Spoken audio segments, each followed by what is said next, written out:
Welcome back. I am Matt. I am here again for the same reason Uncle Kyle is here.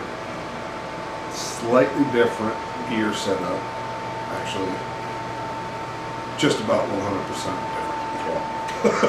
So I'm not even really the same.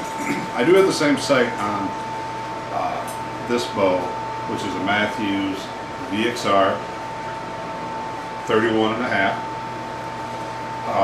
It's set with a 75-pound mods. I made the mistake of shooting it. And if you have not shot a VXR, you probably don't know what I mean.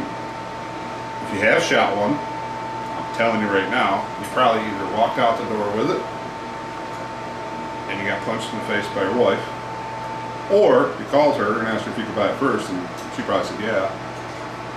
Or you asked for it for Christmas. Because there is no getting away from it. You shoot it, you gotta have it. At least that's how I was. That was perfect. Set up, I used to actually shoot a 29.5, 30-pound draw. And after shooting this goes out to 31.5 or 30.5. So they had it set up at 30.5 inches, and I was just like, I'll just shoot it. You know, who cares? I realized I have a 30.5 inch draw. I've been bow hunting for 6 years now.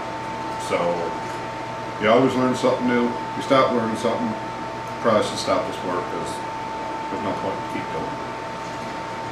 You're just a pro.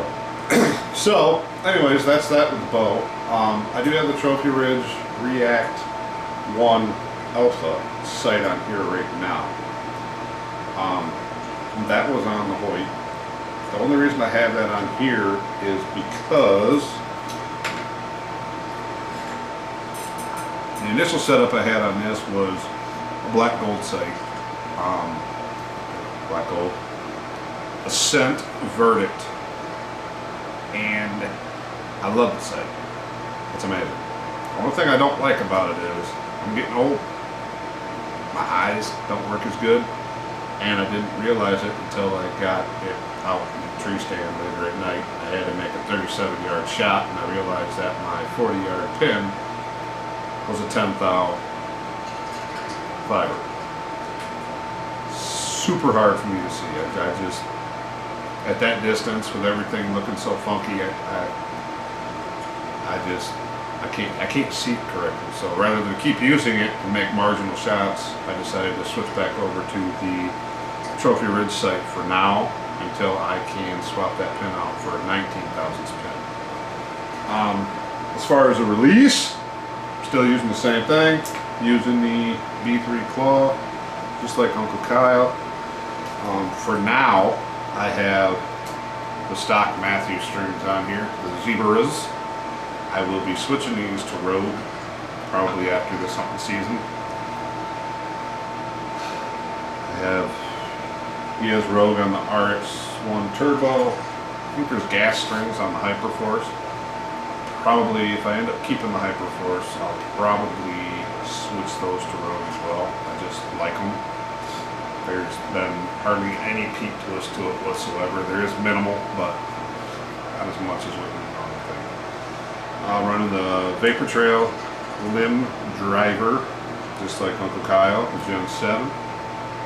Seems more simplified to me. So for me, I like simple, and it just works for me.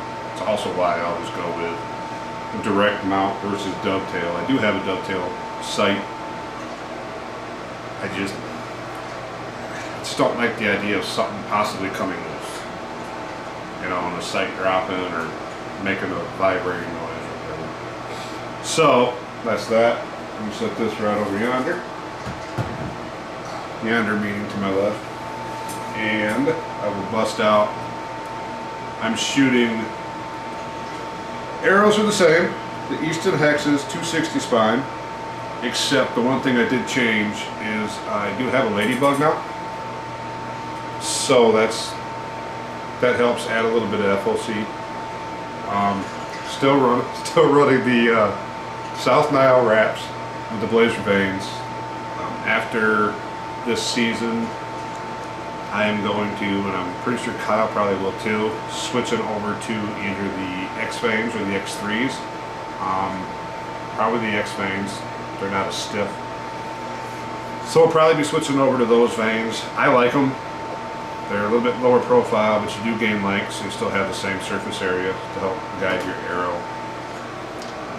Also, we're a Magnus crew, so Magnus, Black Hornets, Razors.